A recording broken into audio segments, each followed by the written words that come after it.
అటుకుల్లో పెరుగు వేసి చేసిన ఈ రెసిపీ చాలా రుచిగా చాలా టేస్ట్గా అయితే ఉంటుందండి. ఈ రెసిపీ వచ్చేసి ఇంట్లో వాళ్ళందరికీ నచ్చితాయి. అంత టేస్ట్గా అంత సాఫ్ట్గా అయితే ఉంటాయండి. ఇంకెందుకు ఫ్రెండ్స్ ఆలస్యం, ఎలా చేయాలో ఏంటో అనేది వీడియోలోకి అయితే వెళ్ళిపోయి చూద్దామా మరి. ఇంకా ఇక్కడ నేను ముందుగా 1 కప్పు అటుకులు అయితే తీసుకున్నాను. ఈ అటుకులను మిక్సీ జార్ అయితే తీసుకొని ఇంకా అందులోకి అయితే వేసుకుంటున్నా. ఇంకా ఇప్పుడు మూత పెట్టేసుకొని ఫైన్గా పౌడర్ అయితే చేసుకోవాలి. ఇంకా ఇలా స్మూత్గా గ్రైండ్ చేసుకున్న తర్వాత ఒక బౌల్ తీసుకొని ఇంకా అందులోకి అయితే వేసుకుంటున్నాను. ఇంకా ఇప్పుడు ఇందులోకి 1/2 కప్పు పిండి అయితే వేసుకోవాలండి.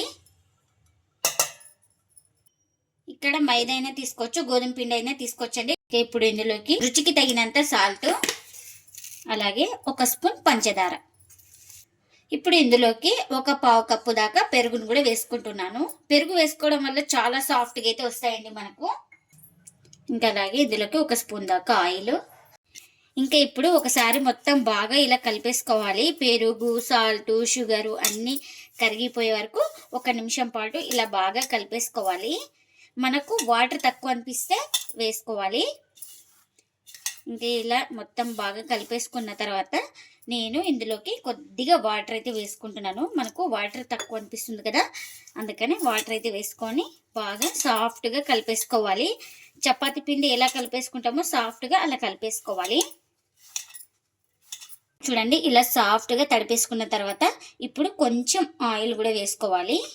ఇంకా ఇలా పైన ఆయిల్ కూడా వేసుకొని పిండి మొత్తానికి ఇలా బాగా అప్లై చేసుకోవాలి. పిండి ఎంత సాఫ్ట్గా ఉంటే అంత బాగుంటుందండి మనకు.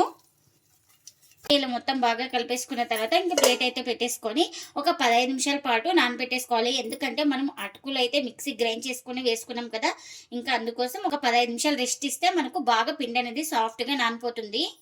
ఇంకా ఒక 15 నిమిషాల తర్వాత అయితే చూడండి, ఇలా పిండి సాఫ్ట్గా ఉంది కదా.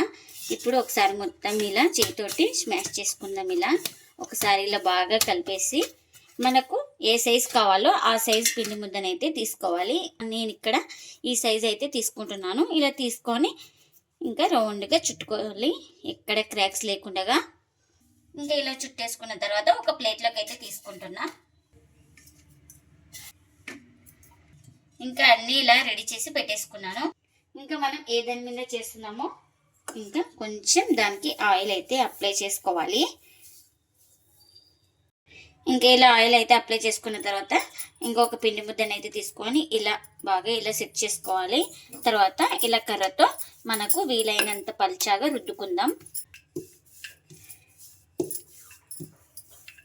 ఇలా పల్చాగా రుద్దుకున్న తర్వాత ఇప్పుడు కాస్త ఆయిల్ అయితే ఇలా స్ప్రెడ్ చేసుకోవాలి మొత్తం. ఇక్కడ చూపిస్తున్నాను కదా, ఈ విధంగా మొత్తం స్ప్రెడ్ చేసుకున్న తర్వాత కాస్త పొడిపిండిని అయితే ఇలా చల్లుకుంటున్నాను. ఈ పొడిపిండిని కూడా వచ్చేసి మొత్తం స్ప్రెడ్ చేసుకోవాలి. నేను ఇక్కడ చూపిస్తున్నాను కదా, ఈ విధంగా అయితే పొడిపిండిని అయితే చల్లుకోవాలి.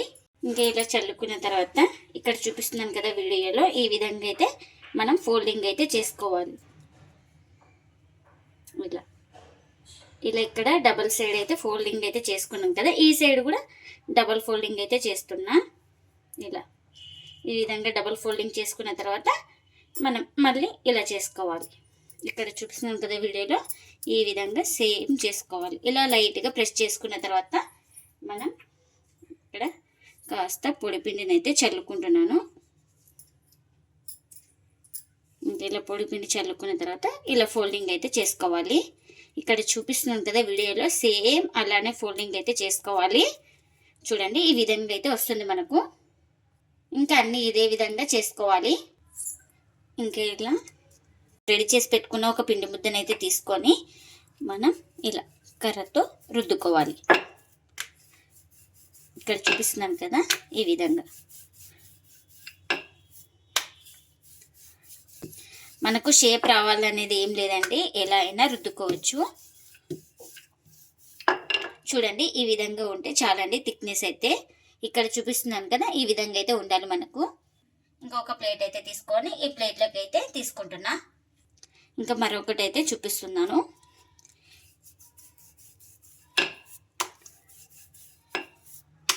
ఎక్కువ పల్చాగా రుద్దకూడదు, మనకు కొంచెం థిక్నెస్గానే ఉండాలి. అప్పుడే ఈ పరోటాలు అనేది చాలా బాగుంటాయండి మనకు. ఇంకా అన్నీ ఇలానే రుద్దుకోవాలి. ఇంకా కాల్చుకోవడానికి పెన్నం కూడా పెట్టేసుకున్నానండి. పెన్నం కూడా హీట్ అయింది. ఇంకా ఇలా ఒక పరోటా అయితే రుద్దుకున్నాం కదా, అది వేసుకుంటున్నాను. కొంచెం ఒక సైడ్ కాలిన తర్వాత అయితే మరోవైపుకి అయితే టర్న్ చేసుకోవాలి. ఇంకా ఇలా ఒక సైడ్ కాలిన తర్వాత ఇంకా ఇలా ఇంకొక వైపు అయితే తిప్పేస్తున్నాను. ఇప్పుడు ఆయిల్ అయితే అప్లై చేసుకోవాలి. ఇంకా ఇలా మొత్తం స్ప్రెడ్ చేసుకున్న తర్వాత మరోవైపు అయితే ఇలా టర్న్ చేసుకొని ఈ వైపు కూడా ఆయిల్ అయితే అప్లై చేసుకుంటున్నాను. ఇంకా అటు ఇటు తిప్పుకుంటూ బాగా ఇలా ప్రెస్ చేసుకుంటూ బాగా రెండు వైపులా బాగా కాల్చుకోవాలి. అప్పుడే మనకు లోపల దాకా బాగా కాలుతుంది. చూడండి, ఇంకా అటు ఇటు తిప్పుకుంటూ ఇలా కాల్చుకోవాలి. ఇలా బాగా ప్రెస్ చేసుకుంటూ ఇంకా చూడండి మనకు పరోటా అయితే కాస్త పొంగుతుంది చూడండి. ఇంకా ఇది రెండు వైపులా బాగా కాల్చుకున్నానండి. ఇంకా ఇదైతే రెడీ అయిపోయింది కదా, ఒక ప్లేట్లోకి అయితే తీసుకుంటున్నా. ఇంకా ఇప్పుడు మరొకటి అయితే వేస్తున్నాను పెనం పైన. ఇంకా ఇలా ఒక సైడ్ కాలిన తర్వాత అయితే ఇలా ఇంకొక వైపు అయితే టర్న్ చేసుకొని ఇంకా ఆయిల్ అయితే అప్లై చేసుకుంటున్నాను. అసలు ఆయిల్ లేకుండా కూడా కాల్చుకోవచ్చండి, చాలా టేస్ట్గా అయితే ఉంటుంది. ఆయిల్ వేస్తేనే టేస్ట్ అనేది ఏం లేదు, ఆయిల్ వేసుకోకుండా కూడా కాల్చుకోవచ్చు. ఆయిల్ అంటే ఇష్టం లేని వాళ్ళు ఆయిల్ లేకుండా కాల్చుకోండి. ఇంకా ఈ పరోటా కూడా రెండు వైపులు అయితే కాల్చుకున్నానండి. అన్నీ ఇలానే చేసుకోవాలి. అటుకుల్లో పెరుగు వేసి చేసిన పరోటాలు అయితే రెడీ అయిపోయినాయండి. ఇంకా ప్లేట్లోకి అయితే సర్వ్ చేస్తున్నా. ఇవి చాలా టేస్టీగా చాలా స్మూత్గా అయితే ఉంటాయండి, అంత టేస్టీగా అయితే ఉంటాయి. ఎప్పుడు ఒకే రకం పరోటాలు కాకుండా ఇలా అటుకులు పెరుగు వేసి చేయండి, చాలా అంటే చాలా టేస్ట్గా అలాగే చాలా సాఫ్ట్గా అయితే వస్తాయండి మనకు. ఈ పరోటాలకి నాన్ వెజ్ కానీ వెజ్ కానీ ఏదైనా బాగుంటుందండి, అంత టేస్ట్గా అయితే ఉంటుంది. నేను ఇక్కడ వచ్చేసి అనపకాయ వంకాయ అయితే చేసుకున్నానండి. ఆ కర్రీని అయితే సర్వ్ చేసుకుంటున్నా. ఇంకా చూపిస్తాను చూడండి మీకు. చాలా అంటే చాలా స్మూత్గా ఉంటాయండి ఇలా చేయడం వల్ల మనం. ఇంకా మీరు కూడా తప్పకుండా ఒకసారి ఇలా ట్రై చేసి మీకు ఎలా వచ్చిందో కామెంట్ అయితే చేయండి ఫ్రెండ్స్. ఇదండి ఇవాళ బ్లాగ్. ఈ వీడియో కనుక నచ్చితే ప్లీజ్ లైక్ చేయండి, షేర్ చేయండి, కామెంట్ చేయండి, అలాగే లైక్ చేసి సపోర్ట్ చేయండి friends. Thanks for watching. Bye bye.